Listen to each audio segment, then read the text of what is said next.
బృహద్గీత చాలా చక్కగా మీరు రచించటం, చాలా చక్కగా ఈరోజు ఇలా గానం చేయటం మేమందరం అదృష్టంగా భావిస్తూ, ఇక ఈ పవమాన మంత్రత్రయం గురించి ఏమి రచించారు మీరు ఇందులో?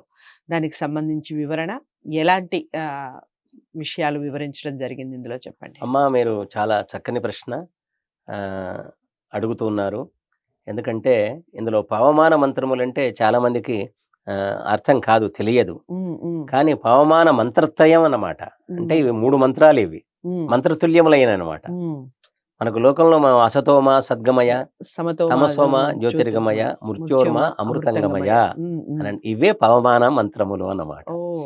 వీటికి ఈ మంత్రములు వేదాల్లో కాదు ఉన్నది, ఉపనిషత్తుల్లో ఉంది. బృహదారణ్యకోపనిషత్తు లోపల మొదటి అధ్యాయంలో చివర ఉన్నటువంటివి అన్నమాట ఇవి. ఇక్కడ సస్వరూపామృతము కొరకై సామగానము సేయవలయును. సమగానం చేయాలి. ఋగ్వేదాన్నేమో చదవాలట, ఏమి అధర్వ వేదాన్నేమో యజ్ఞయాగాదుల యందు ఉపయోగించుకోవాలట, సామవేదాన్ని గానం చేయాలట.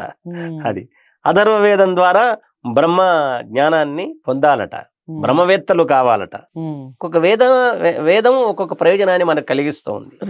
కాబట్టి సస్వరూపానందం అనమాట. స్వస్వరూపం ఎవరు? ఆనందమే స్వరూపంగా కలిగినటువంటి వాడు పరమాత్మ. కాబట్టి ఆ పరమాత్మను మనం గానం చెయ్యాలి అంటే సామవేదాన్ని ఆశ్రయించాలి, సామగానం చేస్తూ ఉండాలి అని చెప్తున్నాడు ఇక్కడ.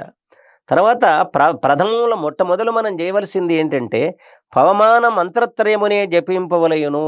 దాంట్లో ఉన్న అర్థం తెలుసుకోవాలి. జపించడం అంటే ఒకటి బాగా ఉంది.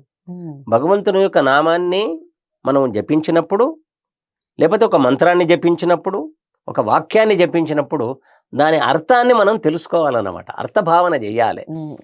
అర్థభావన చేసినప్పుడే ఆ మంత్రం యొక్క ఫలం మనకు లభిస్తుంది. అది చాలా ముఖ్యమైనది. అందుకే తజ్జపః తదర్థభావనం అంటాడు పతంజలి. తస్య వాచకః ప్రణవః, భగవంతుని పేరు ఓంకారం. తజ్జపః తదర్థభావనం, దాన్ని జపించడమే కాదు, దాని యొక్క అర్థాన్ని భావించండి అని అంటాడు. దాని అర్థాన్ని తెలుసుకోమంటాడు. ఇక్కడ కూడా ఈ మూడింటి యొక్క అర్థం తెలుసుకోవాలి అంటాడు. సత్తునందు మసత్తు విడిచియు, అసత్తుని విడిచిపెట్టి సత్తును పొందు అంటే అశాశ్వతమైనటువంటి దాన్ని విడిచిపెట్టి ఏది సత్యమో దాన్ని పొందడానికి ప్రయత్నం చెయ్యి. అసతోమా సద్గమయ అంటే ఇదన్నమాట. ప్రపంచము సదసత్, అందుకే సదసద్వివేకం కావాలంటారు. వివేకం అంటే సత్ అసత్ అన్నమాట. ఇక్కడ సత్ అంటే మంచి, అసత్ అంటే చెడ్డది కాదు. ఇక్కడ సత్ అనే శబ్దానికి శాశ్వతమైంది అని అర్థం, అసత్ అనే శబ్దానికి అశాశ్వతమైంది అని అర్థం. కాబట్టి ప్రపంచంలో ఏది శాశ్వతమైంది, ఏది అశాశ్వతమైంది?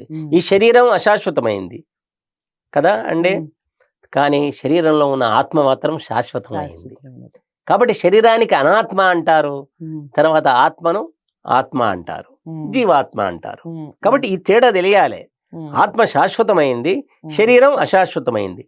అందుకే అసతోమా సద్గమయ అంటే ఇక్కడ ఏది అశాశ్వతమైందో దాన్ని విడిచిపెట్టి ఏది శాశ్వతమైందో దాన్ని పొందండి అని చెప్తున్నాడు.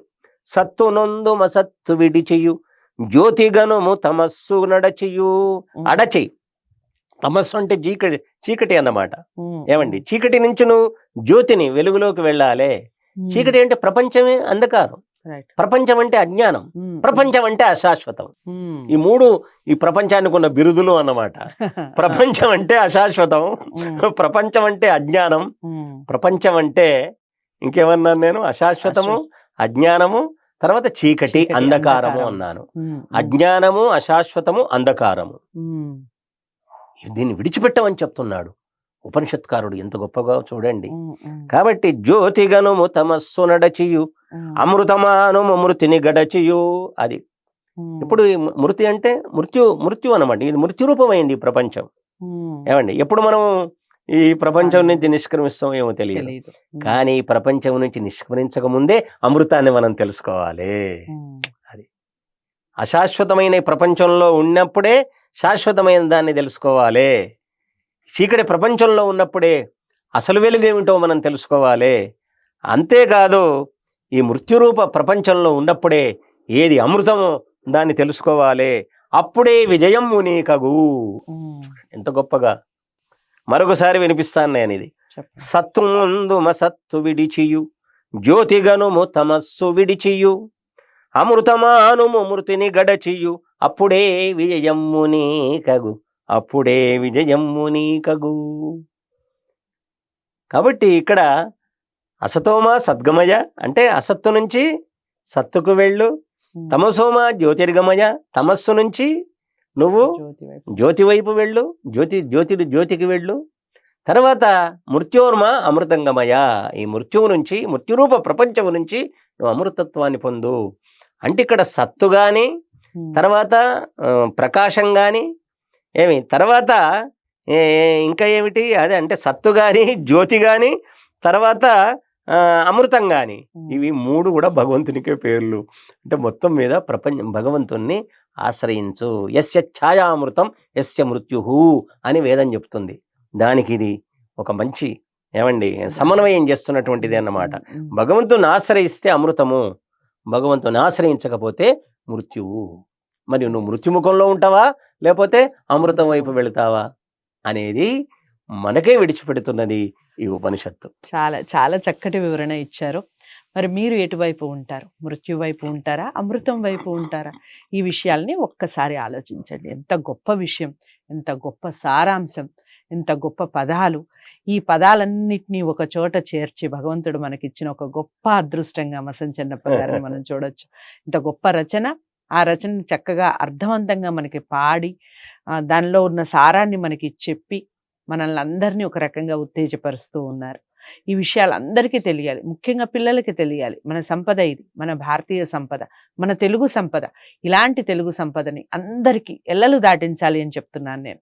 అందరికీ చేరవేసే క్రమంలో ఎటువంటి ఆలస్యం చేయకండి. లైక్ చేసి అందరికీ షేర్ చేయండి, ఛానల్ని సబ్స్క్రైబ్ చేసుకోండి. మరో మంచి కార్యక్రమంతో మసన్ చెన్నప్ప గారితో మళ్ళీ కలిసే ప్రయత్నం చేద్దాం. అంతవరకు సెలవు, నమస్తే.